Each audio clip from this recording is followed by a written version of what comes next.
Why is it that you've asked so deeply, so many times, felt it in your heart, visualized it with intensity, repeated affirmations with devotion, and yet what you desire hasn't arrived? There is a quiet pain in this question, a silent ache that builds each time a desire is sent out like a prayer, but the echo returns as emptiness. This isn't about laziness or lack of effort. On the contrary, it often comes from those who are truly trying, deeply feeling, fully believing, and still not receiving. Could it be that your very effort to manifest is what's creating resistance? Imagine trying to fall asleep while forcing yourself to sleep. That tension, that very effort, is what keeps rest away.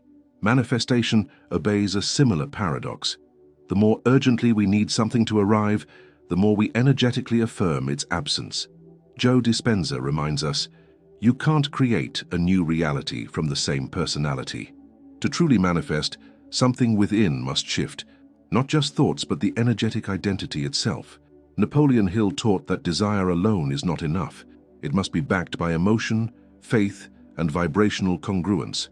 And Bruce Lipton's insights into epigenetics show how our unconscious beliefs, often invisible to us, govern the electromagnetic field we emit. This video isn't about more methods. It's about unveiling the hidden emotional patterns within you and aligning them. Because the universe doesn't respond to words, it responds to frequency. And your true frequency isn't what you say, it's what you are. The silent pain of energetic expectation. There's a kind of exhaustion that lives in the hearts of those who have tried everything. It's not physical, but vibrational. The tiredness of holding on to a desire so tightly for so long that it begins to feel like a wound. People rarely speak about this kind of fatigue. It's quiet, dignified, invisible to the eye, but energetically it ripples like static in the field of manifestation. You might know the feeling. That sense of waiting for something to finally shift. Perhaps it's the right relationship, a career breakthrough, the return of health. You've read the books, followed the teachings, practiced the visualizations, and still, the change doesn't come. Time passes, frustration builds, doubt begins to whisper, and somewhere along the way, without noticing, your pure desire becomes entangled with expectation. Expectation, when rooted in trust, is a powerful amplifier. But when it grows out of lack, of anxiety, of urgency, it becomes energetic friction, a subtle resistance, a silent contradiction between what you want and what you actually feel. This is the paradox of wanting. When desire becomes desperation, it stops being magnetic. The heart may say, I believe, but the energy behind the words trembles with the fear of not having. The vibration is no longer aligned with the outcome. It's saturated with the pain of waiting. The nervous system plays a quiet but crucial role here. When you want something too intensely, the body interprets it as a stress signal. The subconscious reads this urgency as a threat to survival. It shifts into fight or flight, not because your desire is wrong, but because your energy is screaming, I need this to feel safe. And from that space, manifestation becomes distorted. Joe Dispenza often speaks of this mismatch. He teaches that your future is created not by your thoughts alone, but by the emotions that those thoughts generate. If the emotion behind the vision is impatience, anxiety, or lack, then the body is still anchored in the past. The quantum field responds not to what you think, but to what you feel, consistently and unconsciously. And here lies one of the most overlooked dimensions of manifestation, vibrational congruence. The conscious mind can say, I believe it's possible, but if the subconscious mind, and where 95% of your emotional programming resides, is still rooted in fear, nothing moves. Not truly. You may attract signs, you may feel temporary synchronicities, but the full embodiment of the desire remains out of reach, like water slipping through fingers. This is why so many people feel like they're stuck in a loop. They're doing all the right things, but from a place of tension. They meditate, but with urgency. They journal, but with a need to control. They visualize, but with clenched energy. The field picks up not only what you focus on, but the emotional climate beneath that focus. Bruce Lipton's work in epigenetics supports this.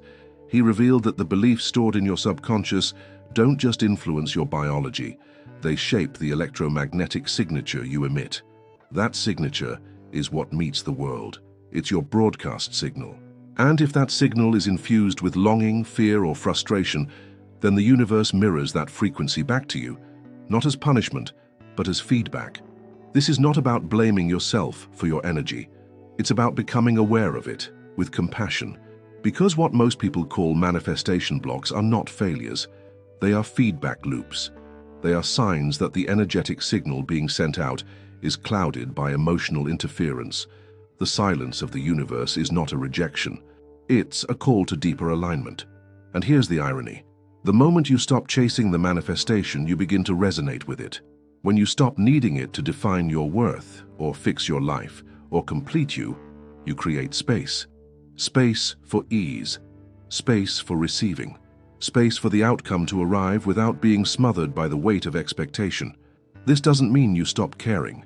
It means you shift the emotional context from desperation to devotion, from urgency to trust, from needing to being. True alignment feels like peace. It feels like the absence of grasping. It's not passive, it's receptive. It's an openness to allow what is meant for you to arrive in its own time, while you remain faithful in your vibration, not just in your actions. When you release the energetic grip, that mental clenching around how, when, and why, something begins to soften. The nervous system relaxes, the subconscious opens, and your field becomes more coherent. That coherence is the true magnetism. It's not intensity that attracts, it's clarity. The pain of expectation is not something to eliminate. It's something to alchemize, to listen to understand. Behind it is a part of you that longs to feel safe, seen, provided for. And when that part is acknowledged with tenderness rather than judged, it begins to heal.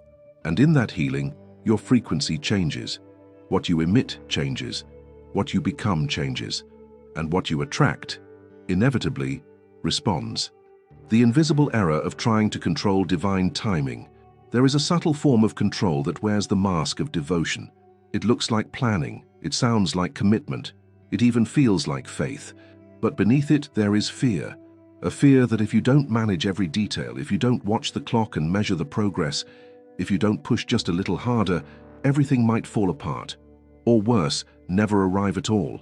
Many who walk the path of manifestation fall into this invisible trap, not because they don't trust the universe, but because they've learned, often through pain, that waiting can be unbearable. The mind clings to certainty like a lifeline.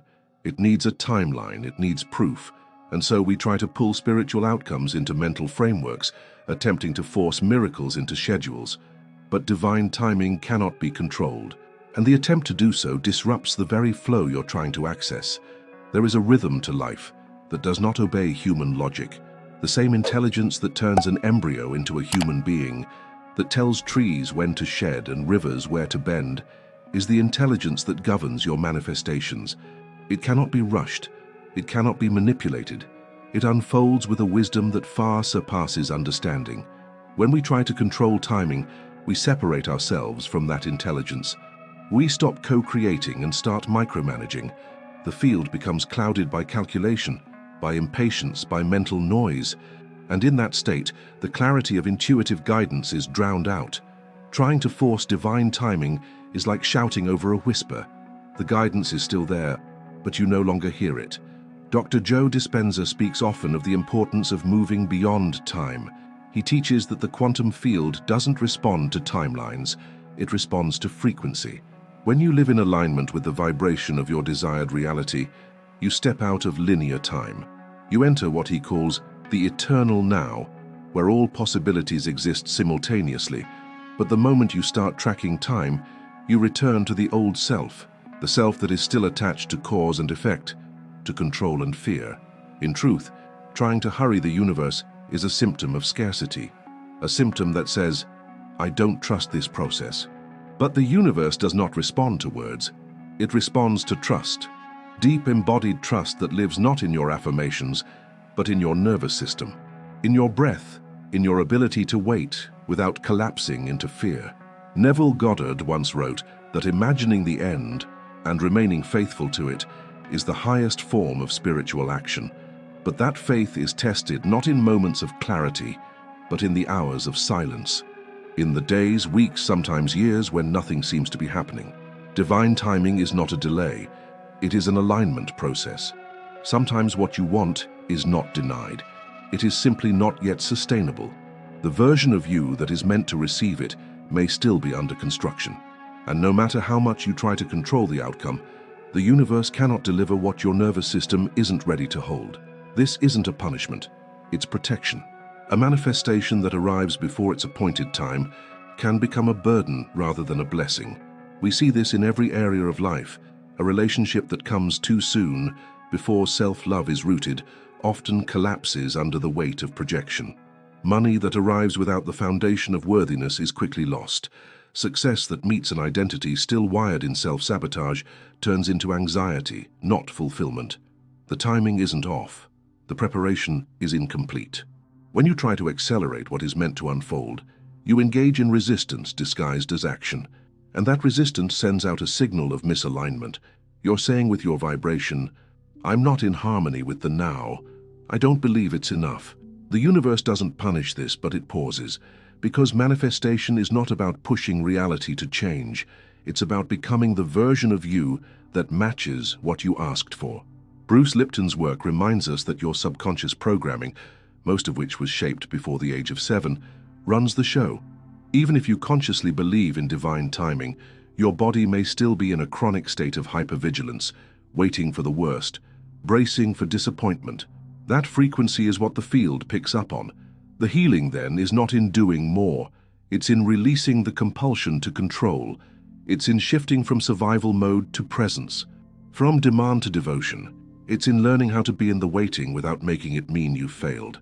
There's a sacred maturity in this, a kind of spiritual poise that says, I trust what I've asked for.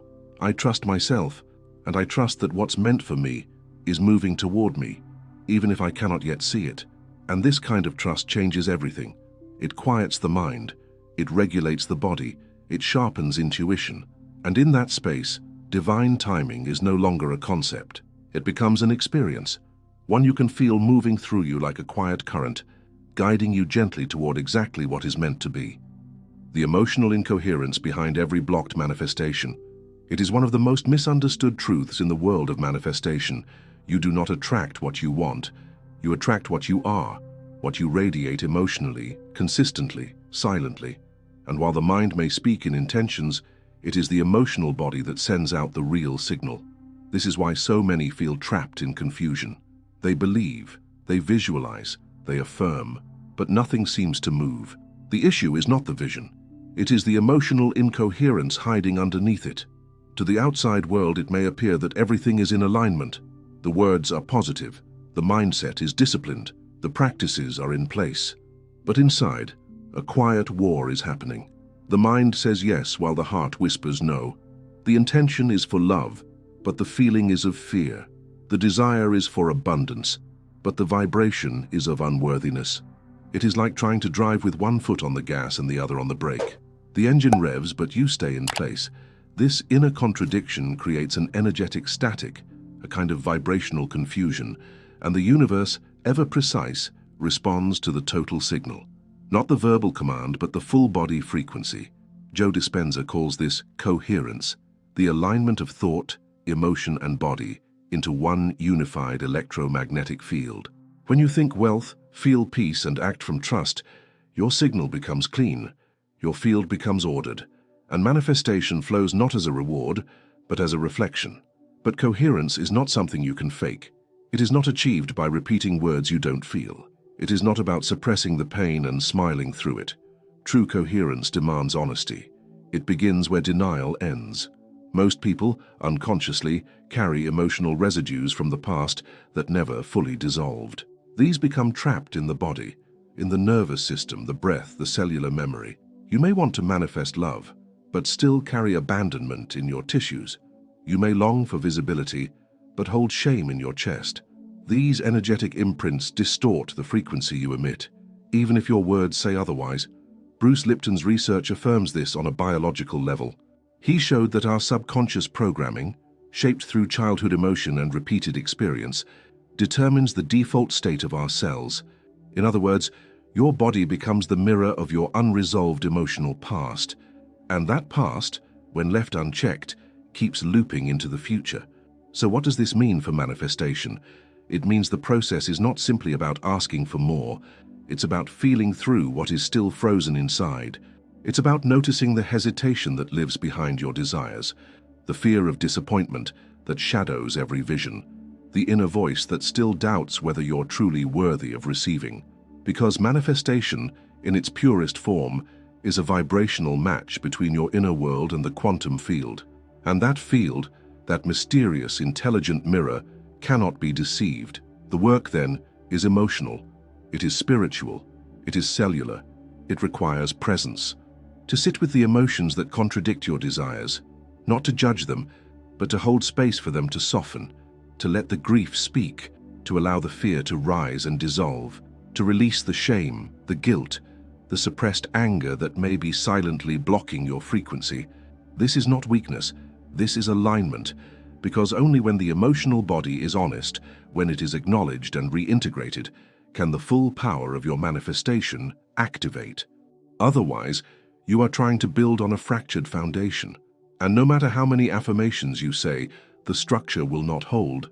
Neville Goddard offered a simple but radical teaching. Assume the feeling of the wish fulfilled. But this is not a mental game. It is a somatic shift. You cannot assume the feeling if the feeling contradicts your nervous system. The body will reject it.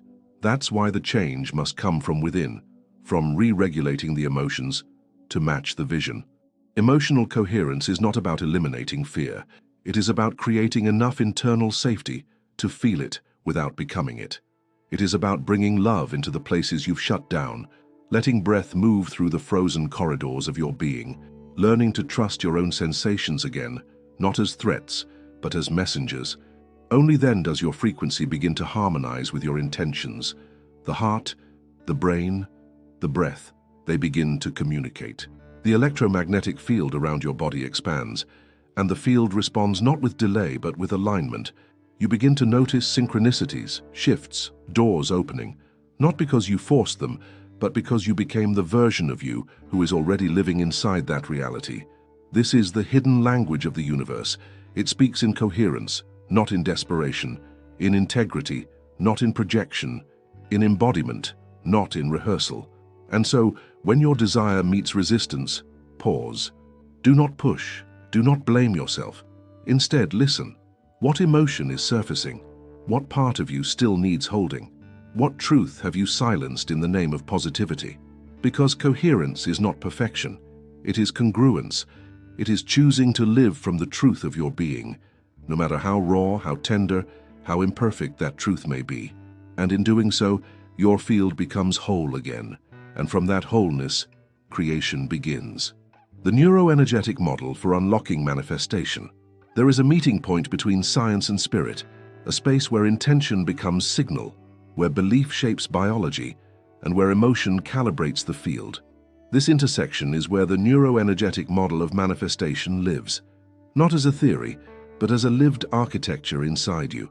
Manifestation is not an external process. It is not something you chase. It is something you generate, from within, with every breath, every belief, every beat of emotional rhythm in your body. This model does not ask whether you are doing it right. It asks, who are you becoming, neurologically, energetically, each time you imagine the life you long for? To understand this, we must begin not with the mind but with the nervous system. Your nervous system is the translator between your inner world and the quantum field. It filters your emotions, regulates your perception of safety, and emits a vibrational signal shaped by your most dominant emotional states. If your nervous system is dysregulated, caught in survival patterns of fight, flight, or freeze, it does not matter how many times you visualize abundance. Your body is still broadcasting fear. The field does not respond to what you hope for. It responds to the tone of your being, and that tone is created by your neuroenergetic alignment. Joe Dispenza has long emphasized that thoughts are the electrical charge and emotions are the magnetic field. Together, they form the electromagnetic signature of your reality. A thought alone is weak, but when that thought is infused with coherent emotion, calm, gratitude, joy, it becomes amplified. It gains direction, intensity, clarity. it becomes a magnetic instruction to the quantum universe. The neuroenergetic model asks a deeper question. Can you feel now what your future self already knows? Can you embody the emotional frequency of your desired reality before it materializes? This is where transformation begins. To do this, the first key is awareness. You must observe without judgment the emotional loops you live inside, the thought patterns that trigger the same emotions, the habitual ways your body responds to challenge. This awareness is not analysis, it is presence. It is feeling your way through the knots of tension, the places where your breath shortens, the memories that silently rule your choices. Once awareness is established, the second key is symbolic reprogramming. The subconscious does not respond well to logic. It responds to imagery, emotion, rhythm, and repetition. Just as trauma can be encoded through sudden emotional events, healing can be encoded through symbolic acts that speak the language of the deeper mind. This is why rituals are so powerful, not because they are magic, but because they are neurologically symbolic. Lighting a candle with intention, speaking a phrase in stillness, breathing with awareness into the heart. These are not small acts, they are vibrational resets. Each one becomes a bridge between the conscious and the subconscious, inviting coherence where fragmentation once lived. Breathwork is essential here, not as a performance, but as an energetic tuning fork. Your breath is your most immediate access to the nervous system. When you breathe slowly, rhythmically, with presence, you tell the body, it is safe. And safety is the soil where new identity grows. In this state, the brain begins to shift. Neuroplasticity, the ability of the brain to form new pathways, becomes active not just through repetition, but through emotion. When you visualize your desired life while in a coherent state, breath calm, emotions elevated, focus clear, your brain begins to wire that reality as if it were real. The subconscious doesn't distinguish between what is lived and what is vividly felt. It only responds to coherence and repetition. Bruce Lipton's work reinforces this truth. The genes are not destiny. The environment of the cell, shaped by beliefs and perceptions, determines genetic expression. If you believe yourself to be stuck, unworthy, unseen, your biology adjusts to support that state. But when you begin to feel worthy, safe, chosen, even before the external world confirms it, your cellular environment shifts. You no longer just imagine change, you become it. This model also honors the symbolic, the sacred, because while neuroplasticity speaks to the brain, the soul responds to meaning. Every spiritual tradition has understood that healing and creation require ritual, not as superstition, but as structure. When you repeat an act of alignment daily, no matter how small, you remind the body and spirit of who you are becoming. This is why transformation is never instant. It is cellular. It is a slow ignition of coherence across the nervous system, the mind, and the emotional field. And the more you embody the future, emotionally, energetically, the less you need to force anything. Manifestation becomes not a performance, but a natural result of internal regulation. You are no longer reacting to the world, you are informing it. The final key is embodiment. This is where intention becomes identity. It is no longer about doing rituals or visualizing outcomes. It is about walking, breathing, and responding as if the future you already exists, not in arrogance, but in quiet alignment. Embodiment means your nervous system no longer doubts. It remembers. It lives the truth of your vision without needing evidence to justify it. And in this state, manifestation is no longer a mystery. It is the inevitable result of vibrational congruence. The neuroenergetic model is not a formula. It is a way of being. Our commitment to coherence, not as perfection, but as presence.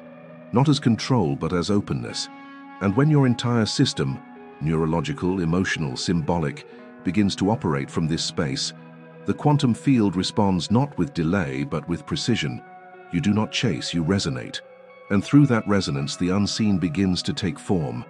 Surrender as the key to authentic manifestation. There comes a moment in every journey where the desire to create must give way to the willingness to become, where striving dissolves and presence takes its place. This is the sacred paradox of manifestation. The more you release your grip, the more life responds. Not because you have given up, but because you finally aligned with the rhythm of the unseen. Joe Dispenza teaches that the quantum leap begins when identity shifts, when you no longer cling to the version of you that lacks, but embody the one who already lives in wholeness. And Neville Goddard reminds us that it is not the wish alone that creates, but the felt experience of its fulfillment, the knowing within your bones that it is already done. Surrender is not passive. It is the most courageous act of trust. It is stepping into the silence with your heart open, allowing the universe to arrange the timing, the details, the unfolding. It is releasing the obsession with proof and entering the stillness of faith. A faith not rooted in dogma, but in coherence, in the inner clarity that says, I am already one with what I seek. In this space, manifestation becomes less about doing and more about attunement, less about demanding outcomes and more about becoming the signal that invites them. You do not manifest from lack but from presence, not from fear but from devotion. The universe does not need to be convinced, it needs to be met with honesty, with embodiment, with unwavering receptivity. So now the question is no longer, how do I manifest? But am I truly aligned with what I desire, emotionally, energetically, spiritually? When you live that question, you no longer chase reality, you become it. Before you go, ask yourself this: are you still waiting for something to change, or are you ready to become the change itself? If this message resonated deeply, subscribe to this channel, not for more information, but for transformation. This is a space where science, spirit, and soul meet, where every video is an invitation to return to your true frequency. And don't stop here. There's another message waiting for you in the next video, already on your screen. Let it meet you where you are. Keep watching, keep remembering. Your alignment begins now.